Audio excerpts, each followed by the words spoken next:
Rishi Sunak's just up the creek without a paddle. I mean, he's heading in his little boat towards some sandbank where he's going to be marooned, I think, with all the sort of Tory party crocodiles snapping their jaws around him. Your insider's guide to the election. I'm Matt Chorley, joined as ever by new Labour mastermind Peter Mandelson, Polly Mackenzie, formerly Policy Mackenzie, Director of Policy for Nick Clegg, and Tory brainbox Daniel Finkelstein. If you want to get in touch with your questions, email howtowin@thetimes.co.uk, or you can WhatsApp us 0333 003 2353. Sometimes we get questions, sometimes we get comments. We've had poems, we've had versions of the How to Win election theme. This might be the best thing that will ever come out of this podcast. This is the How to Win election theme in the style of the Smiths. I don't care who might win or lose. I'm resentful that I have to choose. Oh, but the polling booth feels so far away. Couldn't we do this on some other day? Maybe the polls are wrong. Maybe the polls are wrong. Maybe the polls are wrong. No, I don't think so. Anyhow, I don't care who might win or lose. But July the 4th, we'll all have to choose. I mean, come on. That is so good. That is brilliant. Yeah. So, Polly, explain who is behind that. Well, so the vocalist is my husband, who, Yeah. who wooed me primarily with his Morrissey impression. Did he? But When that was a slightly more PC thing to go around wooing with. Yeah, that was a long time ago. And all of the music and the arrangement is by a friend of ours called David Swettenham, who, did all of the hard work. Nick just did the weird Morrissey voice. He also does a good Bob Dylan. Does he? Yeah. Can we expect the theme is Bob Dylan? Well, I think they're probably willing to take It's commissions. the first time it's made the theme tune sound quite good. It's quite tuneful. Oh, your son did a good job as well. I think the Barry White, they were very inspired by the Barry White. The Barry White version. one was very good. Like, so the question really is. So, Peter, the what big next? question is, who are you going to get to? Could you maybe ask your good friend Elton John? I've talked to Elton. Have you? He's a bit busy. No, he isn't. He's retired. He's not doing anything. No, he's busily very retired, and I'm going to go back to him now. Yeah. I think it's going to be a long, long time. I feel I'm being marginalised. Not for the first time in this podcast. Right. I don't feel I sort of allowed to make the contribution I want to make, and anyway, I think I can just trump them all by getting Elton to perform. Joe says the Smiths remix of the tune is top tier content. Phenomenal, says Mike. Outstanding Smiths tribute rendition. I'm impressed, says Chris. Chris, I think, is the one who did the banging on his head. Yeah, Talented musician, is that right? Nick says release that now, and Matt says please never play this again. Bad news, Matt, because I guarantee we're going to play that before the end of the episode. Can we have it again before the end?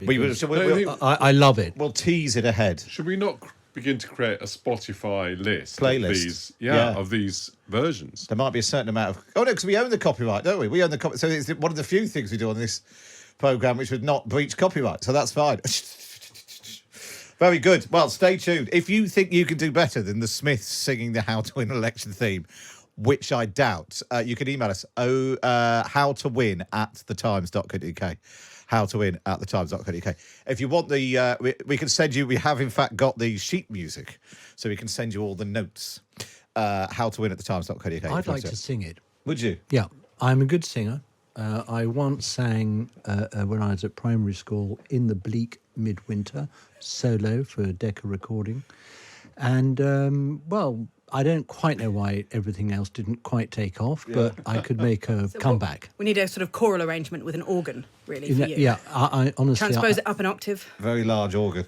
Size matters. Size matters. Somebody needs to send you some lyrics. If you want to write some lyrics for Peter to sing. I like those lyrics. Why can't I sing Yeah, those? probably they are quite They were a good. bit Morrissey inspired, They a were bit bleak, bit cynical. Yeah, which Peter isn't. We No. need something more cheery and optimistic. That's Peter all over. I'm sure he only does this now to get in the top of the show. Anyway, let's get on and talk about what has been happening in the news in the election. So, Danny, last week we were discussing candidates and why Rishi Sunak had called a snap election. You talked about one of the benefits of him going early. One of which is to catch Nigel Farage on the hop. Let's assume, and you can't assume this completely, but let's assume we can take him at face value. It does seem to have pushed him out the race. Certainly, it'll caught reform. I mean, admittedly, it's caught everyone a little bit by surprise in terms of candidate selection. So there we are. Yeah, very interesting. Look, I think it does change the calculation as to whether or not this was the right moment to go.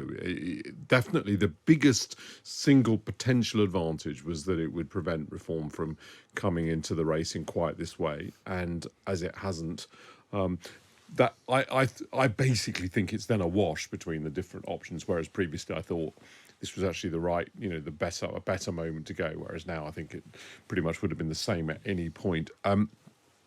Obviously, that the Conservative Party didn't want Farage to come in because, unlike in previous elections, where there's been a kind of large edge of Labour vote that overlaps with Reform, I think Reform has become much closer to, in profile, to the Conservative vote as the parties have realigned. And so this represents a threat to the Conservative Party in the way that it doesn't to Labour. It's basically just a split in the vote of the right. And obviously, Nigel Farage taking the leading role is much more potent than Richard Tice. I still think there's a limit to how much support Reform can get. I don't think it can ever be the mainstream party of the right, and it certainly can't win an election. But it can increase the size of the Conservative defeat. And so looking at the most recent YouGov poll for the Times, looking at the people who voted Conservative in 2019, barely half are still sticking with the Tories. A quarter are going to Reform, so 24%. Only 16% are going to Labour. So it is it's a massive problem. The other thing that actually also really struck me was one in 5 over 65 say they're undecided. So it's 20% of over 65s are undecided. Only 10% of 18 to 24-year-olds. So there's a sort of big chunk of what used to be the old Tory vote. They're either going to don't know or Reform. Okay. So the best complexion you could put on it with the Conservatives is that one vote that goes from the Conservatives to Reform is a vote lost.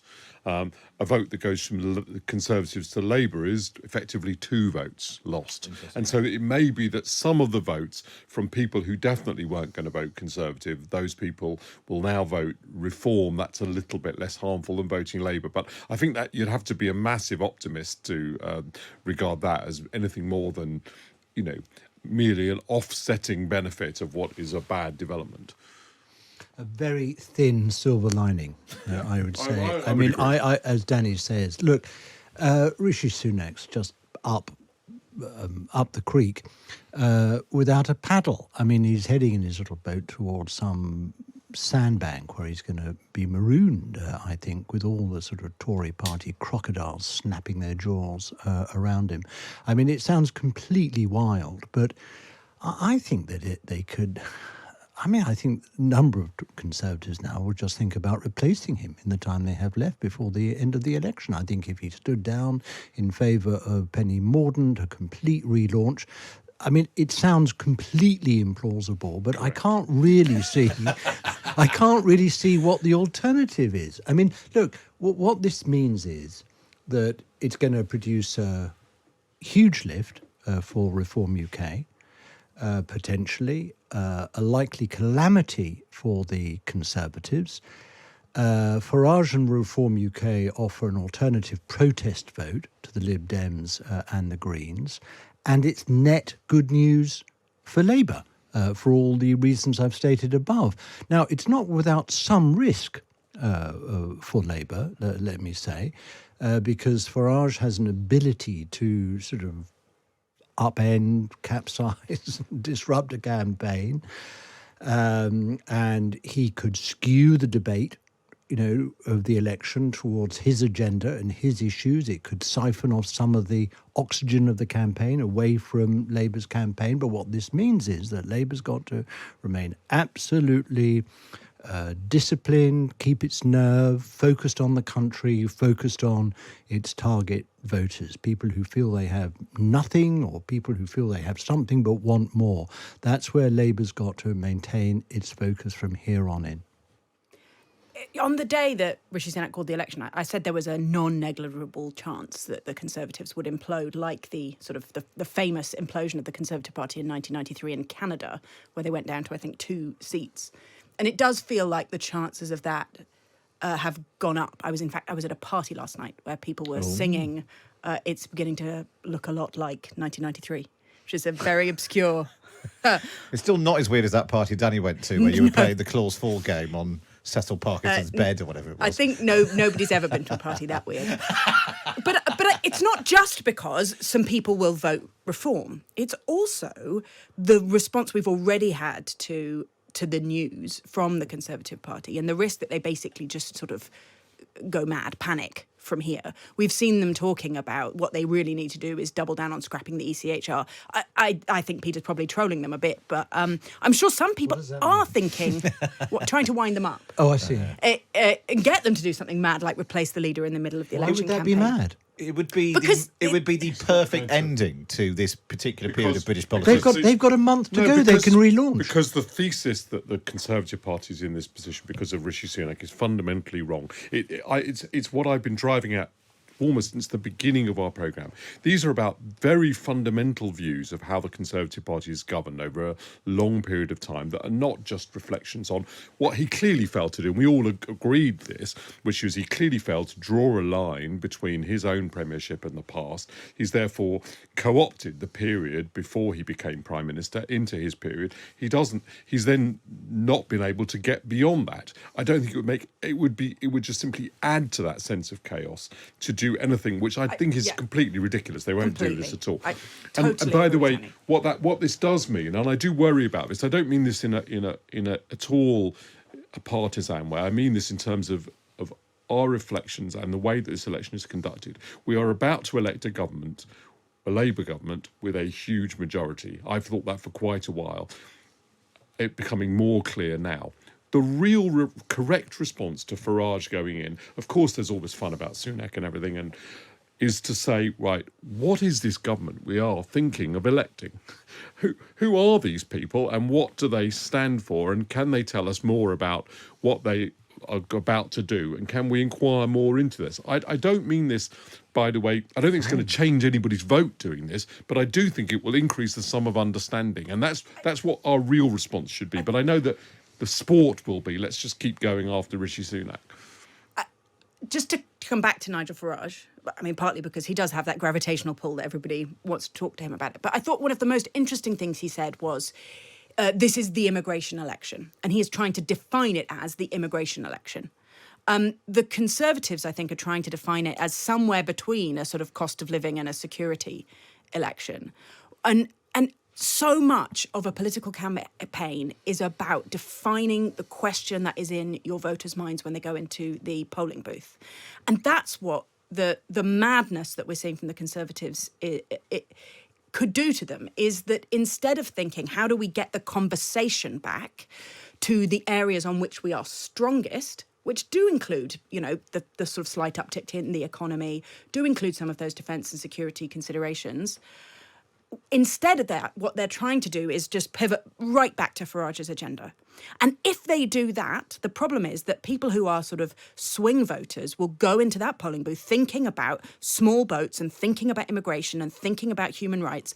And when they do that, they're more likely to vote reform. They need to get this election back onto the topics where they have some It was interesting, agenda. though, because today James Cleverly has done done precisely that. And what I don't know is if it was, was it always on the grid? It seems unlikely that the day after Nigel Farage does his big thing, it's a complete James Cleverly is out reaction with a migration policy. Polly's absolutely right. It's a complete reaction to what Farage did yesterday. Straight out of the traps comes James Cleverly, spewing out another set of commitments and promises which nobody believes. about immigration.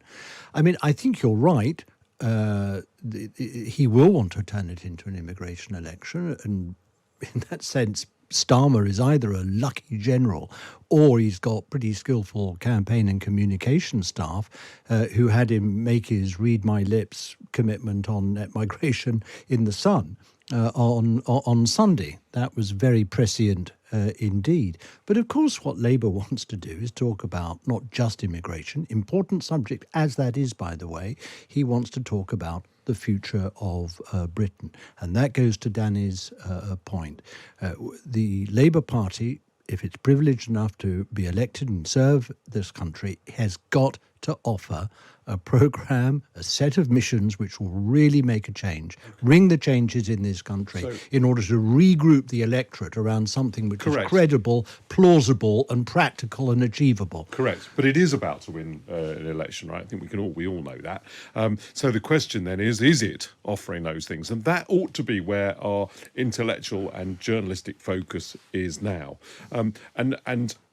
And I think that one of the dangers in terms of the coverage of the campaign is, as entertaining as Nigel Farage is, I think he probably will win in Clacton. And I think by the way, it is significant. So it's definitely a coverable event because it's about the right and its relationship with populism. It's about the future of the right. I think that Farage in Parliament, represents a strand on the right that the Conservative body doesn't know how to deal with and doesn't know what its relationship should be with and has an argument about that. So I'm not saying for a moment it's not a big story. It is a big story.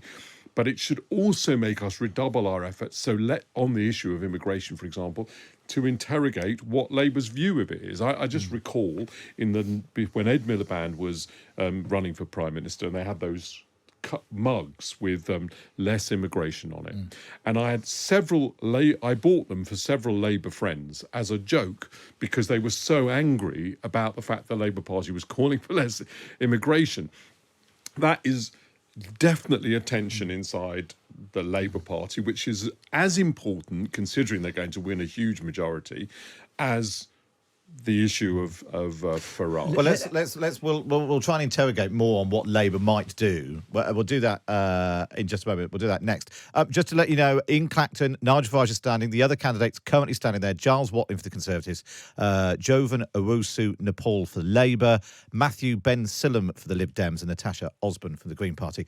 Others might yet join because they've got until Friday.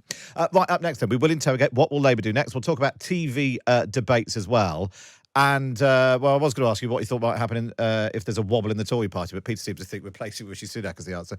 Let's pick up that thought then, Danny. If we should be interrogating the Labour Party more, where do they have questions to answer? Well, I across the board.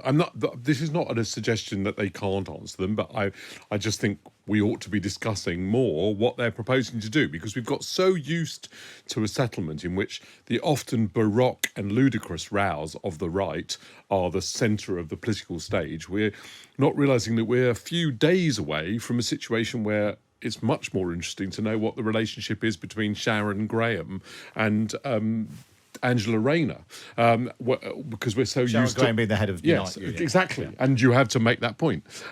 So all I'm trying to say is that there is a moment, perhaps we feel it's not come yet, but there's a moment to refocus the discussion that we have so that we understand all sorts of things about the centre-left and who makes it up, who are a lot of these young MPs or new MPs who might come in if Labour were to win a big majority in places it hasn't won before. How would that change the geography of the Labour Party? And how would it change the internal politics of it? There has been a lot of coverage of what happened to Faiza Shaheen in Chingford. I thought that was interesting. And it made me learn about the NEC, for example, and its the non-national She was the Labour executive candidate committee. standing against Ian Duncan-Smith and was removed at the last minute because of some tweets that she'd liked. Absolutely, but it wasn't really because of some tweets she'd liked. She was removed because there is a strategy to try to to ensure that the campaign group of Labour MPs, the left-wing group of Labour MPs, doesn't reach a threshold of MPs and a critical mass inside the party. Something I don't think they need to worry about terribly much, but they did worry about it. She's like a lot of these people in her faction. They spend an inordinate amount of time attacking Starmer, undermining the Labour Party, and paddling their own hard left canoe. Why on earth should the rest of the Labour Party tolerate these people and give them this sort of legitimacy and respectability? I mean, they shouldn't be there, and that's why she's gone. But what's interesting is that Tony Blair tolerated them. Gordon Brown tolerated them. You know, there was a space for Jeremy Corbyn and George Galloway and Diane Abbott and John McDonnell in the Labour Party. Are you surprised by how ruthless Keir Starmer and Morgan McSweeney are being? No, I'm not in the least bit surprised by it, given where the Labour Party's come from and where we were taken by Jeremy Corbyn in 2019. That hadn't happened in our day. The new Labour era was not sort of benighted by a hard left faction that actually succeeded in taking over the leadership of the Labour Party. It's a completely different situation.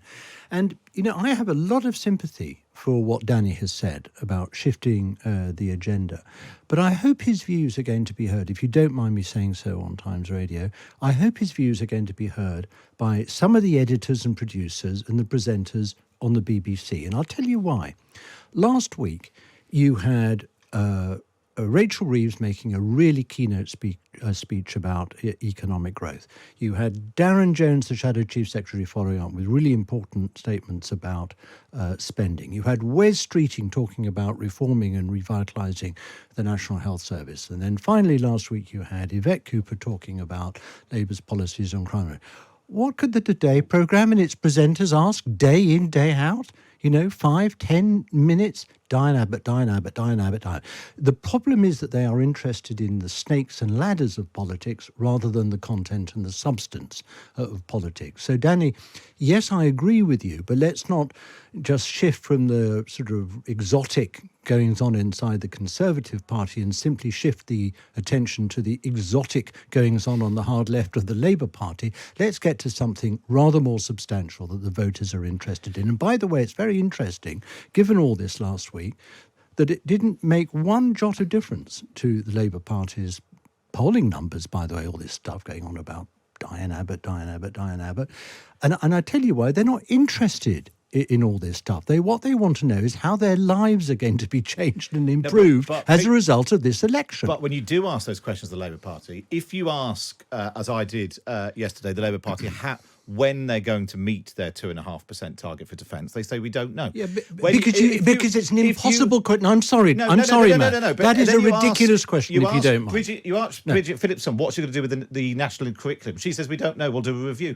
When you ask on immigration, you say you want to bring immigration down. You say to what? We say we can't put a number on it. Come on, Matt.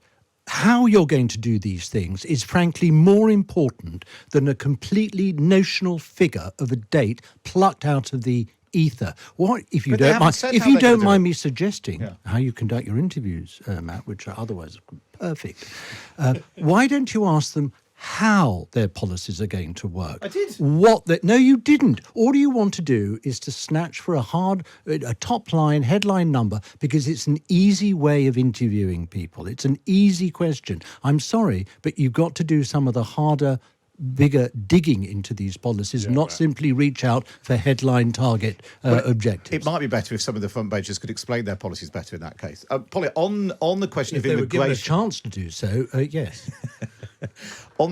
Immigration's a good example of this, where they made a big song and dance about it the weekend. But they don't have a policy which is distinct from the government's. They'd like it to come down. It's coming down already. Well, I mean, immigration specifically reached a record high because we had a policy to welcome Hong Kong Chinese. We had a policy to welcome Ukrainian refugees, and we had the great reopening of our brilliant universities to international students after the COVID pandemic.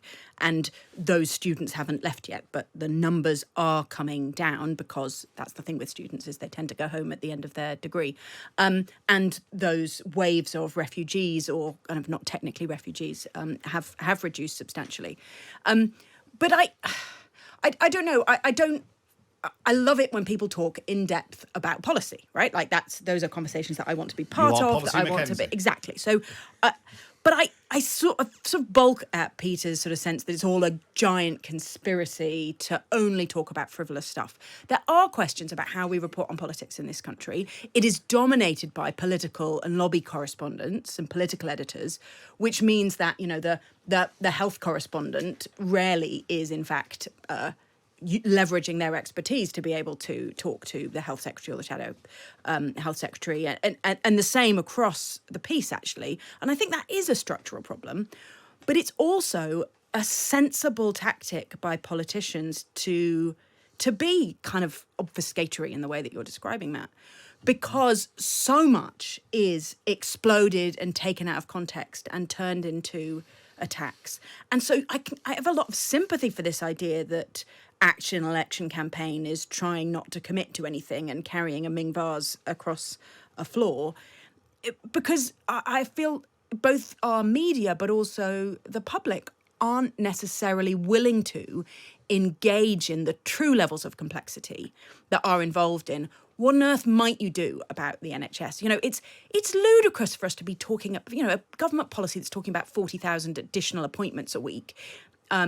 Is just as ludicrous as talking about the numbers of nurses and doctors. We should be talking about the health that we want for our population, not all the different sort of inputs that we can measure. We're totally unable to have that level of discourse. But Wes Streeting went on the radio last week and in 8-minute interviews where he could have been talking about the future of the health service and answering the sorts of questions you're raising, 5 minutes of the 8 was taken up with Diane Abbott. Well, when Keir Starmer was disagree with just that? on that, when Keir Starmer was asked about the 40,000 extra appointments, when would that happen? He couldn't say. No, so can I just on that question of Wes This is a Streeting? reasonable question. Can I just on the question of Wes Streeting? So one of my predictions is that within 2 to 3 years of electing a Labour government, we're going to have a massive row over Wes Streeting's policy for the National Health Service from inside the left, right? Because he has actually inside the health union. Yes, because health unions are obviously part of the left, and it'll be very interesting to see who wins that, and the Prime Minister's position will be very interesting. So obviously, the internal coalitions inside the Labour Party and how they react to Diane Abbott, for example, is relevant actually to whether Wes Streeting is successful with his programme. One of the biggest questions for public services in the next 2 to 3 years is when this clash between Wes Streeting and, first of all, does Wes Streeting see through? Because I think he will, his plans for the National Health Service, which will produce a political clash. When he produces that political clash, will there be will the Prime Minister stand by him, right? And you can look at Wilson or Callaghan or Blair and see they had different reactions in these circumstances. And it was also the case in the Conservative Party when Ken Clarke had a row with the ambulance drivers. So, or indeed Jeremy Hunt with junior doctors. So this is one of the key questions for the next few years, and Diane Abbott is not a bad way of gauging that. So I would argue, in trying to work out whether Wes Streeting is going to be successful, a conversation about Diane Abbott is very relevant. That is so complicated, Dan. Thank you. And frankly, so ridiculous. It's not. First of all, Wes Streeting and his Why didn't you colleagues- just stop at complicated? Why did you have to add that? Well, because I think, for the reasons quite I'm just hurt. about to say, Right. that first of all, Wes Streeting and his colleagues have to get into government before they start. Well, they're clearly going to do doing that, what- well, obviously. you say they're clearly going to do that, but in the meantime, they need a mandate. Okay, and I think this is really, really important. They're not going to have any sort of honeymoon once they get into government and face all the sort of challenges and the events and the sort of God alone knows what's going to be sent their way the moment Starmer crosses the threshold in number 10. They're going to have no honeymoon. They need a mandate. They need the public invested in what they're going to do, believing in what they're going to do, committed to what they're going to do over the National Health Service, so that the public then stick with them when all these storms start enveloping the government, as certainly they will do. And you only get a mandate in an election campaign. You only get a mandate by being cross-examined seriously by non-lazy journalists and TV presenters who just want to reach out for sort of top line Just target insulted figures. you and me. I I know. didn't. Polly. It's all Polly's fault. I It's all right, he complete, called me a misogynist just a couple of weeks ago, so you guys are just catching up. this mandate Keir is Starmer's fat. this Is there anyone mandate else? this mandate is really, really important, and therefore they've got to be interrogated. You have to get into what their policies are and course. why they're different and how they will operate in Wes practice. Streeting's had plenty of chance to describe that. So, I'm but sorry, it's- he has not had plenty of practice. When 5 of an 8-minute interview Peter, is devoted but to that- Diane but Abbott. that's But the because reason that's the Diane relevant. Abbott story was a live story was because over the 12 months, Keir Starmer hadn't sorted it out. Let's And the not line kept spend. changing. Let's not spend another day, Okay, fine. please, on Diane Abbott. We know why she's there. She's being kept there by the hard left because they want a stick with which to And beat that tells us Keir something Starmer. about what and Keir it is Starmer will be like if he interesting, gets in and it government. is very interesting, but it is not more important to the public than the future of the Okay, National but then Health in which Service. case, let's not discuss Nigel Farage either. Fine. Right? So, I mean, what I'm saying is, if you of course, Ed people Davies discuss moment. Of course, we discuss these big political coalition issues and who's got strength compared to whom. It was obviously incredibly interesting and relevant to watch what happened over Diane Abbott. Although it has to be balanced against the fact, that Keir Starmer did act and was able to sustain his act against Faiza Shaheen. Danny, So there was this a is the difference. It was just snakes- interesting. This is the snakes and ladders of politics, which is frankly of greater interest and importance to the media than it is to the voting It's public. of greater interest, but it's not of greater importance. So I think that that is a bit like Boris Johnson's sort of error in thinking that he could get away with anything he liked inside Parliament, and this is Dominic Cummings's view as well. Westminster politics is relevant, and because it's how you sustain and manage power, and so obviously Let's get into that's- power first. But what I'm saying You know- is that part of interrogating what Labour would be like in power is interrogating then this. continue the podcast with, not how to win an election, but how to manage power. But that's first a- of all, they've got to get there. Right, well, let's move. The future holds many things. Right, up next, I want to talk about, because we've got obviously TV debates happening, and you touched on Penny Mordaunt earlier, Peter. She's standing in for Rishi Sunak later this week. It'll be interesting to see what that tells us. And we won't mention Diane Abbott again. Polly, we've had an email in for you from Pete, got in touch. My question primarily to Polly is, does the pre-election period of sensitivity, or PERDA, make it easier for parties to make policy up on the hoof, knowing that experts and people that would have to implement the policy aren't allowed to comment on it? And is this why the National Service Plan wasn't announced prior to PERDA starting? That's Pete in Tadley. It's a great question, but I think civil servants, who are the people who are primarily constrained by that pre-election period, wouldn't really be able to comment on government policy anyway. And there are lots of organisations, charities, think tanks, universities who sort of feel like they can't get involved. But actually, the pre-election period rules don't really affect them. Lots of people sort of self-censor in ways that's completely unnecessary. So I don't think it makes a difference. I think lots of politicians, unfortunately, make up quite a lot of policies on the hoof anyway. But if you were a government minister 6 months ago and you wanted a national service, it would at least go through a civil service process.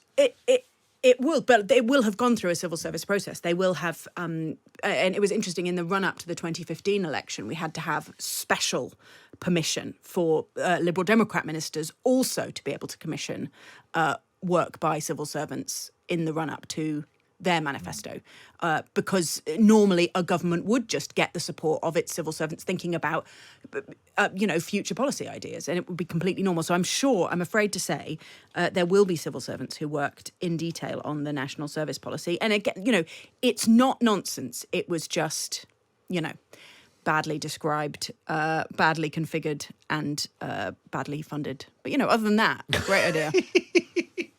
That's interesting. But I suppose as we get it, would you expect all the policies that people are announcing to be, they already know them? They're not quite making them up on the hoof at this stage.